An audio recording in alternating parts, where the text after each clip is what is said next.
So, okay guys, ito another day, another vlog tayo. So, yan, dahil Mother's Day ngayon, yan, si mami ko, nagpiprepare siya ng ihahanda namin. At kita nyo naman, yan, binigyan ko siya ng pangmalakasang kiss, pampabenas. At yan lang naman yung niluto ni mami, spaghetti, fried chicken, tsaka ito, konting pizza lang guys, yan. So, yan guys, kita nyo naman, tuloy-tuloy lang kami. And ayun, ang bilis lang naluto ni mami. Ito, kakain na kami, nandyan pala yung biyanan ko guys. So, happy Mother's Day pala sa lahat ng nanay dyan. Ito, kumakain na kami. Kita nyo naman, Daddy Jepo nyo. Sarap na sarap. At ayun, ito yung pamangkin ko na sobrang hinang kumain. Di halata, no? So, yan guys, favorite niya yung ano kasi, spaghetti tsaka fried chicken. And after nun guys, yan, napansin ko yung tindahan niya ang dami ng kulang. So, dali-dali na ako naglista and fast break tayo. Yan, naligo na ako agad-agad para tayo makapang-grocery na. At ayun, sumakay na si Daddy Jepo nyo sa sasakyan. Kailangan ito yung gamitin natin.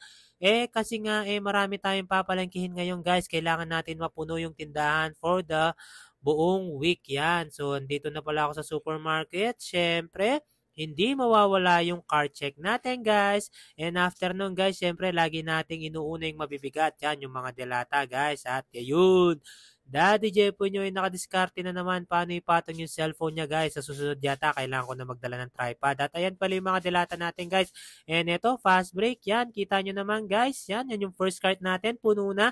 Second cart, car check ulit guys. So mabilisan na lang guys para mawakompleto yung video natin guys. Yan, tapos agad yung second cart natin. Ito, third cart na tayo guys. Ano pa bang gagawin natin? Syempre, mga non-food na yung susunod natin. Yan, yung mga sabon-sabon, shampoo, yan. At ito, nakadiskarte ulit tayo guys.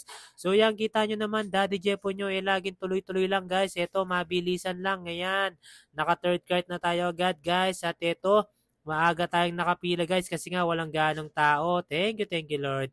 At eto nga, nasa pagbabayad na tayo guys. At syempre, yun, may umextra na naman si Ruru. Nako, kahit hindi ko siya bagger, nakaka-extra. At ayun, biglang nawalan ng kuryente.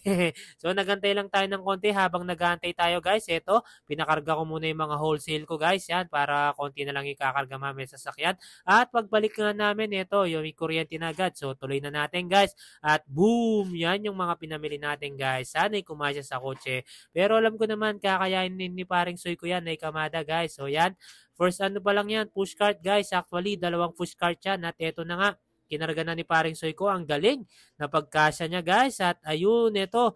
Yan guys, masayang-masaya na naman Daddy Jepo nyo. Punong-puno na naman yung kotse natin guys. So, may pagpapatuloy pa ito mamaya guys. Stay tuned lang. Siyempre, masaya na naman Daddy Jepo nyo. Finger heart kay sa akin.